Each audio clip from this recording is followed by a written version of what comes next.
प्रिय विद्यार्थियों, पिछले व्याख्यान में हम लोगों ने मेटा एथिक्स के अंतर्गत एक ऐसे एथिकल स्कूल के बारे में चर्चा किए जिसका नाम इमोटिज्म या संवेगवाद था। संवेगवाद के जो प्रमुख समर्थक हैं उसमें रूडोल्फ कार्नप, एजे एयर, मॉरिस स्लेप और सी एल स्टीवेंसन। इन सभी दार्शनिकों का ये मत है कि नैतिक निर्णय का मुख्य कार्य जो है वो वर्णनात्मक नहीं होता है। नैतिक निर्णय का मुख्य कार्य जो है वो संवेगों की अभिव्यक्ति होती है। यानी जब हम नैतिक निर्णय देते हैं तो उस निर्णय का आधार जो है हम अपनी उस निर्णय द्वारा हम अपनी भावनाओं को अभिव्यक्त करते हैं तथा अन्य व्यक्तियों में या श्रोता के मन में उसी भावनाओं को जागृत करने का प्रयास करते हैं। लेकिन संवेगवाद की इन बातों से असहमति व्यक्त करते हुए मेटाएथिक्स के क्षेत्र में एक नई विचारधारा का जन्म हुआ जिसका नाम है प्रेस्क्रिप्टिसिज्म, या हिंदी में इसे हम कहें तो परामर्शवाद कह सकते हैं। परामर्शवाद का जो प्रमुख प्रवर्तक है वो है are M hair. Are M hair अपनी परामर्शवादी अवधारणा को जिस पुस्तक में प्रस्तुत करता है उस पुस्तक का नाम है द लैंग्वेज ऑफ मोरल्स, और दूसरी जो है वो है फ्रीडम एंड रीजन। ये दो आर्यम हेयर की महत्वपूर्ण पुस्तकें हैं। अब जब हम प्रेस्क्रिप्टिसिज्म या परामर्शवाद की बात करते हैं तो प्रश्न ये उठता है कि परामर्शवाद है क्या? हम किस नैतिक सिद्धांत को परामर्शवाद कह सकते हैं? अब जब हम प्रेस्क्रिप्टिसिज्म की बात करते हैं तो according to prescriptivism moral statements function as imperatives that are universalizable। R M Hare की जो मुख्य मान्यता है वो ये है कि नैतिक कथनों का, नैतिक निर्णयों का जो मूल उद्देश्य है वो है परामर्श देना या आदेश देना। ये संवेगों की अभिव्यक्ति नहीं करते हैं बल्कि किसी व्यक्ति को कुछ करने या न करने का परामर्श देते हैं। तो परामर्शात्मक तत्व को आर्यम हेयर जो है वो नैतिक निर्णयों की मुख्य विषय वस्तु जो है वो मानता है। The moral statement inform us what we ought to do or ought not to do। क्या करना चाहिए और क्या नहीं करना चाहिए, इसी के रूप में जो मोरल स्टेटमेंट है, नैतिक कथन है, वो हमें जो है इन्फॉर्म करते हैं। तो ये चीजें हैं कि आ, अपनी इन दोनों पुस्तक the language of moral and freedom and reason में आर एम हेयर नीति शास्त्र को अभिव्यक्त करते हुए ये कहता है कि नीति शास्त्र नैतिक भाषा का तार्किक अध्ययन है। यानी जिसे हम नीति शास्त्र कहते हैं, वो केवल नैतिक भाषा का तार्किक जो है वो अध्ययन है। अब नीति शास्त्र की मूल समस्या जो है वो नैतिक भाषा के तार्किक अध्ययन और उसके विश्लेषण से जुड़ी हुई है। हेयर नैतिक भाषा को परामर्शात्मक भाषा का ही एक रूप मानता है। वो कहता है कि जो मोरल लैंग्वेज है वो जस्ट लाइक अ प्रेस्क्रिप्टिव लैंग्वेज। इस भाषा का मूल उद्देश्य इस प्रश्न पर विचार करना होता है या इस प्रश्न का उत्तर देना है कि हमें क्या करना चाहिए। हमारे व्यावहारिक जीवन में ये बातें हमारा मार्गदर्शन करती है।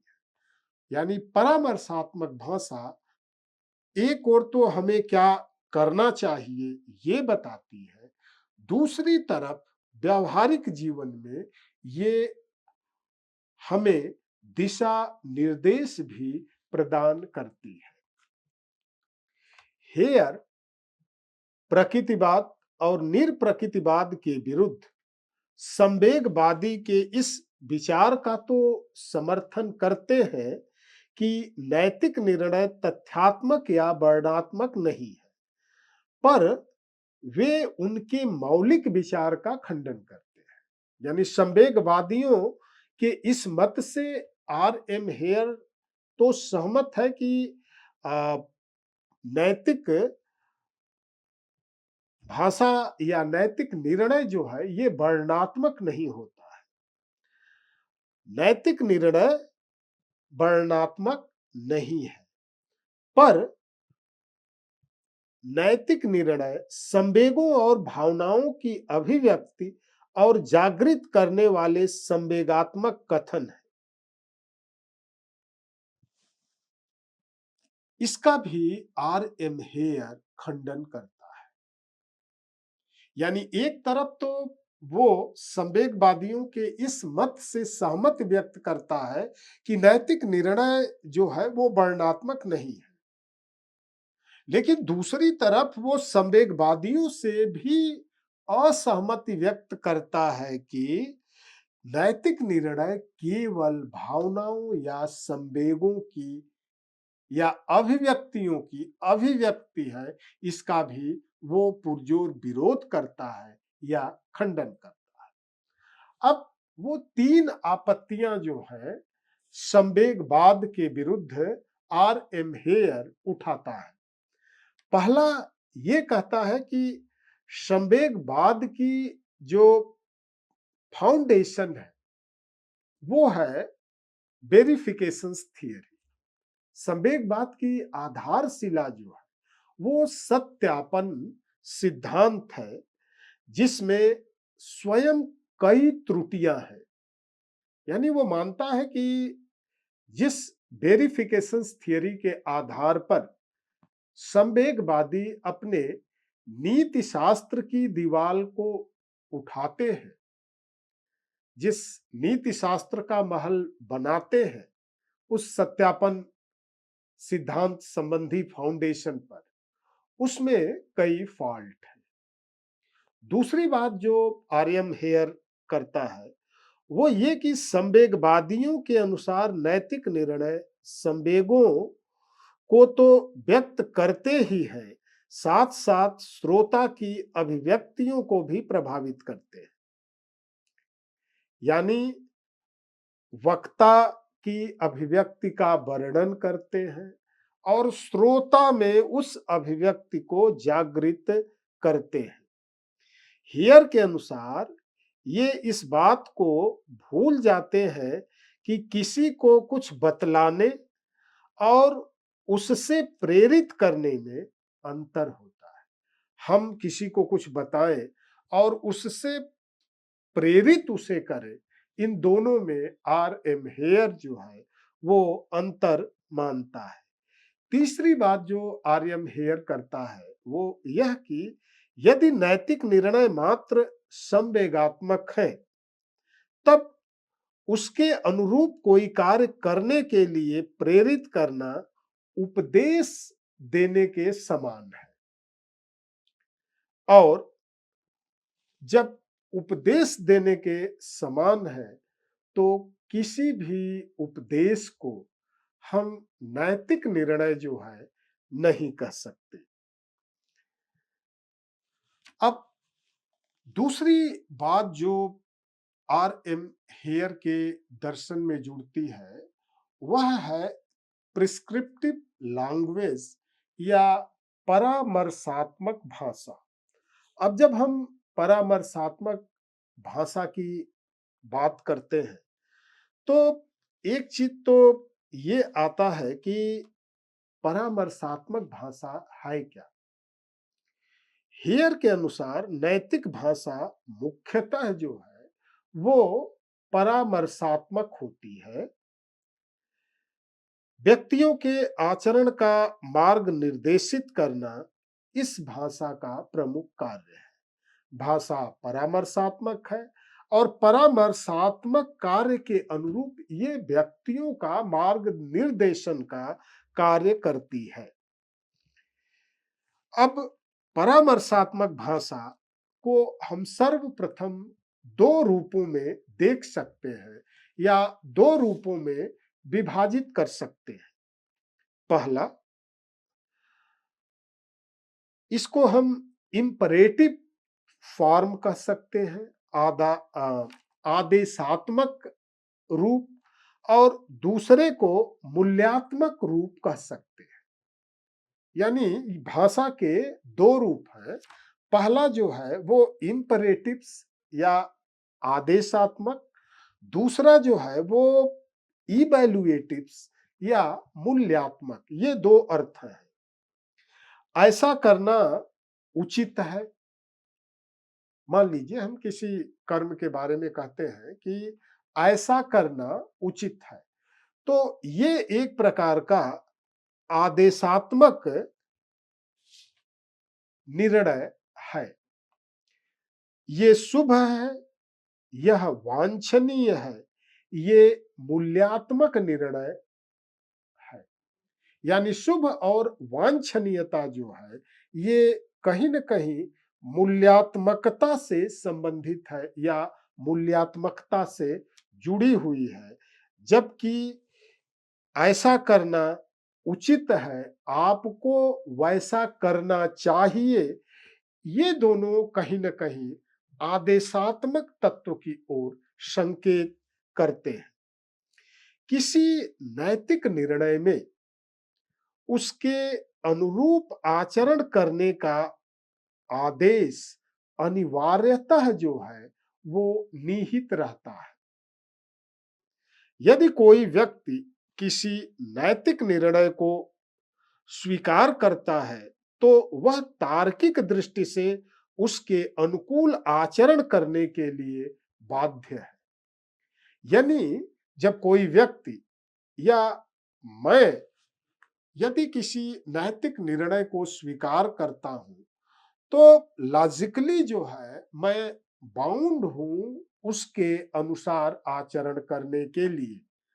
अगर स्वीकार करने के बाद भी हम उस तरह का आचरण नहीं करते हैं तो यह जो है एक प्रकार की तार्किक विसंगति की भूल होगी। तो आर एम हेयर जो है ये लॉजिकल इनकंसिस्टेंसी या तार्किक विसंगति की ओर भी संकेत करता है। अब आर एम हेयर ये मानता है कि किसी भी नैतिक निर्णय में एक तत्व है जो महत्वपूर्ण है और वही महत्वपूर्ण तत्व किसी निर्णय को नैतिक निर्णय बनाता है। बिना उस तत्व के कोई निर्णय नैतिक निर्णय हो ही नहीं सकता है।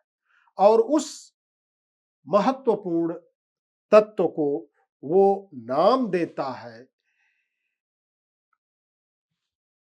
यूनिवर्सलाइजेशन, यानी सार्वजनीनता, सार्वभौमिकता। वो कहता है कि नैतिक निर्णय में एक महत्वपूर्ण तत्व होता है जिसे हम यूनिवर्सलाइजेबिलिटी कह सकते हैं, यानी हम इसको सार्वजनीनता, सार्वभौमिकता इत्यादि नाम दे सकते हैं। और आर एम हेयर का मानना है कि इस सार्वभौमिकता के तत्व में, यानी इस सार्वभौमिकता का तत्व यदि किसी नैतिक निर्णय में नहीं है, तब वह निर्णय नैतिक निर्णय नहीं हो सकता। किसी नैतिक निर्णय को हेयर तब तक सार्वभौमिक कहते हैं जब समान परिस्थितियों में सभी समान वस्तुओं और व्यक्तियों पर बिना किसी अपवाद के अनिवार्यतः वह कथन लागू हो। यानी कोई भी कथन तब सार्वभौमिक कथन बनता है जब बिना किसी अपवाद के सभी वस्तुओं और सभी व्यक्तियों पर वो अनिवार्यतः लागू होता है।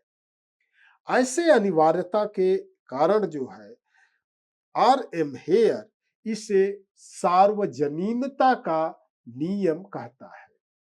अब सार्वजनीनता का नियम की जब हम बात करते हैं तो यहाँ पर डीओंटोलॉजिकल एथिक्स का जो सपोर्टर था इमैनुअल कांट, उसका नाम सहज ही स्मरण हो उठता है।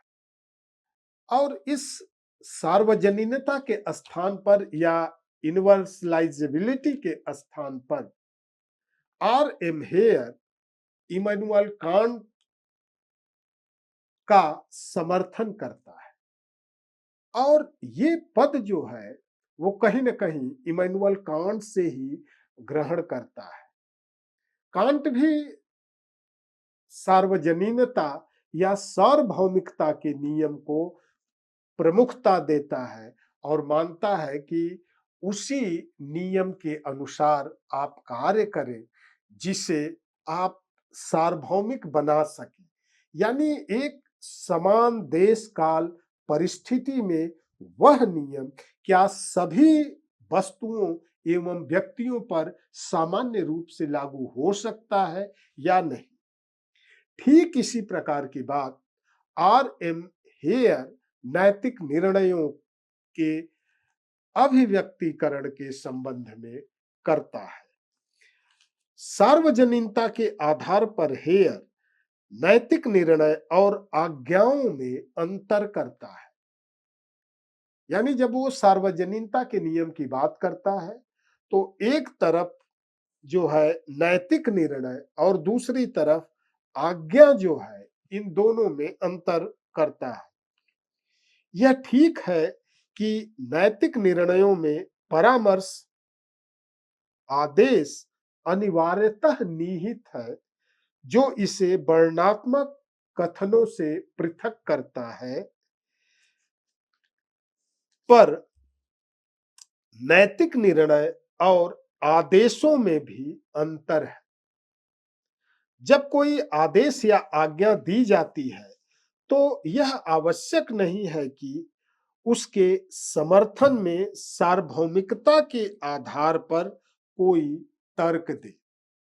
यानी कोई जब नैतिक निर्णय दिया जाता है तो ये आवश्यक नहीं है कि सार्वजनीनता के नियम के आधार पर या सार्वभौमिकता के नियम के आधार पर हम उस पर कोई तर्क दें। आदेश जो है ये व्यक्तिगत हो सकता है, जिसका सार्वजनिक होना अनिवार्य नहीं है। पर नैतिक निर्णयों या नियमों के संबंध में यह बात सत्य नहीं हो सकती। अब आदेशों के विषय में तो वो बात सत्य हो सकती है, लेकिन नैतिक निर्णयों के विषय में वह बात सत्य नहीं हो सकती है। अब इस दृष्टि से R. M. हेयर कहता है कि नैतिक निर्णय की 3 विशेषताएं जो हैं देखने को मिलती है। पहली विशेषता जो है, ये निर्णय मार्गदर्शक होते हैं, जो किसी व्यक्ति के मार्ग का निदर्शन करते हैं, उसको मार्ग दिखाते हैं।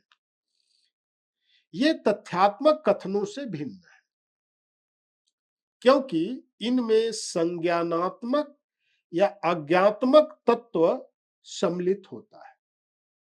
दूसरा, सार्वभौमिक होने के कारण यह आदेश या आज्ञाओं से भिन्न होते हैं। तीसरा, इन निर्णयों के समर्थन में बौद्धिक या वस्तुनिष्ठ तर्क दिए जा सकते हैं। इसके बाद R. M. हेयर के दर्शन में एक महत्वपूर्ण जो अगली कड़ी है कि जब हम किसी मोरल कंसेप्ट्स को यूज करते हैं, जैसे राइट है, गुड है, आर्ट है, यानी शुभ, चाहिए, उचित, तो उसका अर्थ जो है R. M. हेयर के अनुसार क्या है? सर्वप्रथम ये जान लेना आवश्यक है कि इन शब्दों का निर्नैतिक अर्थ में प्रयोग नैतिक अर्थ में प्रयोग से भिन्न नहीं है। यानी जब हम इन शब्दों का प्रयोग करते हैं तो वो चाहे नैतिक हो चाहे निर्नैतिक हो, दोनों में कोई भिन्नता नहीं है। दोनों अर्थों में इन शब्दों का अर्थ मूल्यात्मक तथा परामर्शात्मक होता है।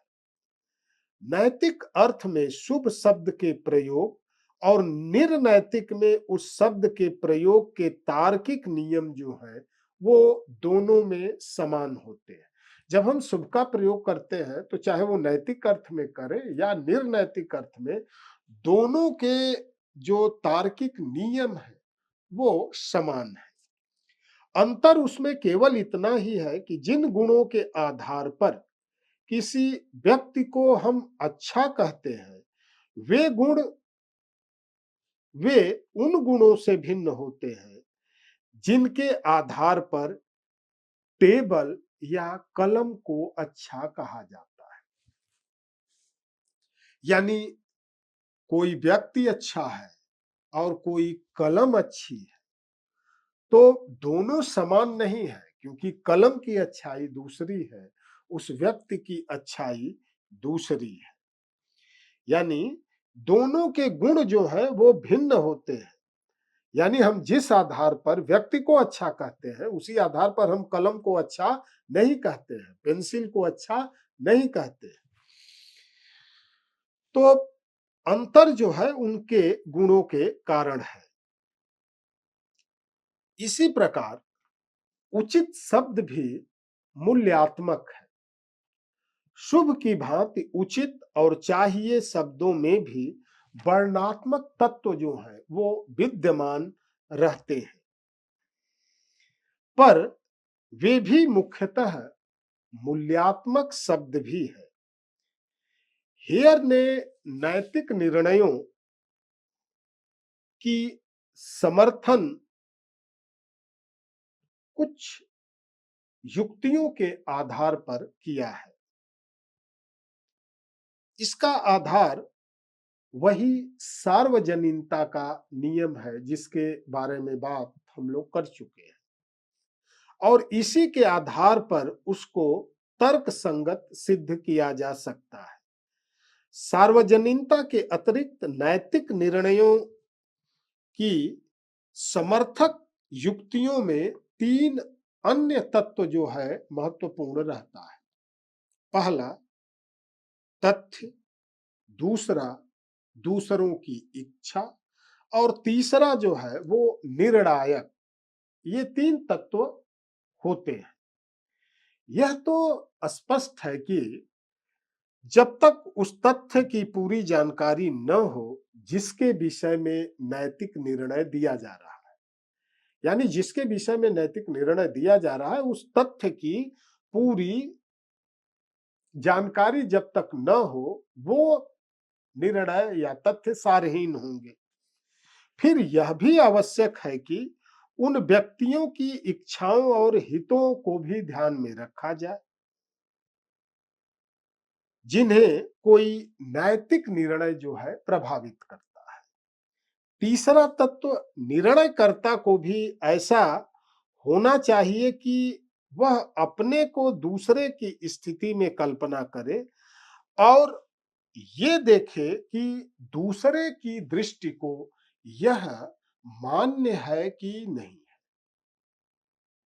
तो ये 3 बातों की ओर आर एम हेयर संकेत करता है कि एक चीज तो सार्वजनीनता का नियम है ही है, दूसरी चीज जो है वह तथ्य है, दूसरों की इच्छा है और निर्णायक है। ये 3 तत्व हैं जिनके आधार पर आर एम हेयर अपने परामर्शवादी नीति शास्त्र को रखता है। इसके बाद एक अन्य महत्वपूर्ण चिंतक यानी आर एम हेयर का परवर्ती चिंतक जो है वो है P H novel Smith. P H novel Smith ये भी परामर्शवाद का ही नैतिक चिंतक है और according to him the difference between theoretical and practical philosophy lies in the fact that theoretical science answer questions such as what is the proof of this, but practical philosophy answers questions such as what should I do, how can I do it। PH novel Smith जो है वो अपने ethics को explore करने से पूर्व वो विज्ञान को 2 वर्गों में विभाजित करता है। एक को कहता है कि सैद्धांतिक विज्ञान और दूसरे को वो कहता है व्यावहारिक विज्ञान। सैद्धांतिक विज्ञान जो है वो वस्तुतः तथ्यात्मक प्रश्नों का उत्तर देता है कि क्या मंगल ग्रह पर जीव है, गैस क्या है, इत्यादि जो प्रश्न है वो सैद्धांतिक विज्ञान से संबंधित है। स्मिथ एक दूसरे प्रकार के विज्ञान की भी बात करता है जिसको वो कहता है कि व्यवहारिक विज्ञान या प्रैक्टिकल साइंस। और प्रैक्टिकल साइंस ऐसे प्रश्नों का उत्तर देता है कि हमें क्या करना चाहिए, मैं क्या करूं, और इसीलिए वो भी कहता है कि basically ethics is a practical science. If we want to express this distinction in our words, then if any statement is related to the determination process or result of any moral law, of if it is about what is desirable or undesirable, then it falls under practical philosophy। क्या वांछनीय है, क्या अवांछनीय है, जब इसकी बात हम करेंगे तो वो कहीं न कहीं व्यवहारिक विज्ञान या व्यवहारिक दर्शन आ जाएगा।